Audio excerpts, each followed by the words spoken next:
even now we're hearing this rhetoric, not just rhetoric, but the thing is, if we go back 1400 years, as I mentioned, the rules of engagement were established by the Holy Prophet Muhammad sallallahu alaihi wasallam in a way that's so far of its time. Even this day and age is so far ahead.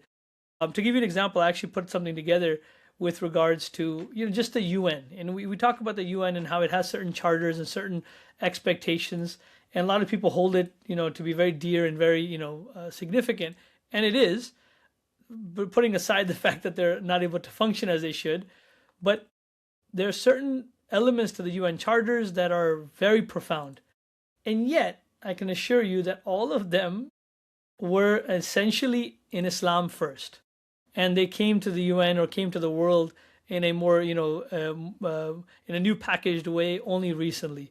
So I'll put this together. It's not nothing too technical, but it gives you kind of that glimpse.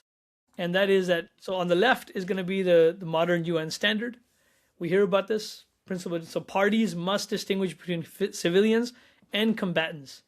But the Holy Prophet Muhammad strictly forbade killing of women, children, the elderly, and non-combatants. This was introduced 1400 years ago. I was reading on In this fact, I as well, remember seeing and it. I read something from Imam Shafi'i, where he said that even if civilians are used for, civilian shields, because that's all you hear from Israel, right? There's civilian shields, etc. So there Right, is right. even that discussion within Islam that even when civilians are being used for shields, you're still not allowed to kill them.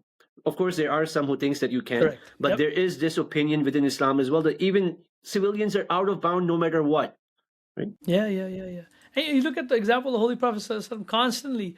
I remember seeing this documentary film or movie of some sort where it talked about how, again, it was a more modern, I think it was an Iraq war type of scenario, and they noticed that bodies were laid on the ground in a desert.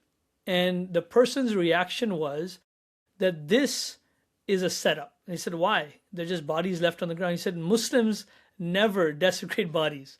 Muslims never would leave bodies on the ground. And so the next scene is that they're actually hiding underneath the bodies or whatever it was.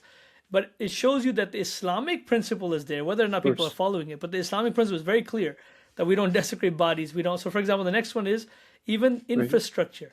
So UN says it's a prohibition against destroying civilian objects like farms, like bridges, like power plants. And the exact same thing was true about the Holy Prophet Muhammad. He forbade even cutting down trees. He said if there's a tree that bears fruit, do not cut it down. You cannot burn crops. You can't destroy habitats. You can't habitation. And he said you can only use the fruits and the cattle of your enemy for your personal consumption. And there's a famous incident from his life as well in the Battle of Khyber, which was incidentally against the Jewish population. There's this whole understanding that Nauzubillah, or completely wrongfully so, that Islam is against Jews. So there's a famous incident. There was a flock of goats and sheep that kind of entered the Muslim camp, and Muslims wanted to keep it. But the Holy Prophet Muhammad sallallahu alaihi wasallam told them to send this, it's not yours, send this cattle back, right? The war has not been decided. This is not booty of war. You cannot take some shepherd's sheep just because you're going through his area, right? And the companion said that it's a siege right now. The doors are closed. What do you want us to do?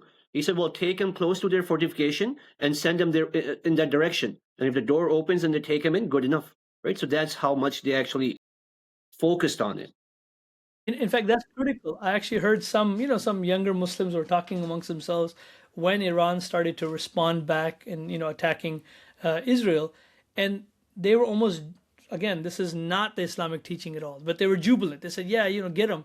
And I explained to them again, I said, this is not how the Holy Prophet Muhammad had taught us as believers. We are not going after civilians. Nobody should ever encourage that, this side or that side. It doesn't justify one way or the other.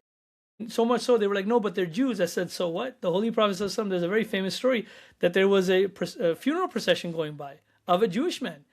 And the Holy Prophet didn't ignore it and say, oh, thank God, or, hoot or hot or anything like that. Instead, he stood up out of respect for the deceased body of a Jewish man.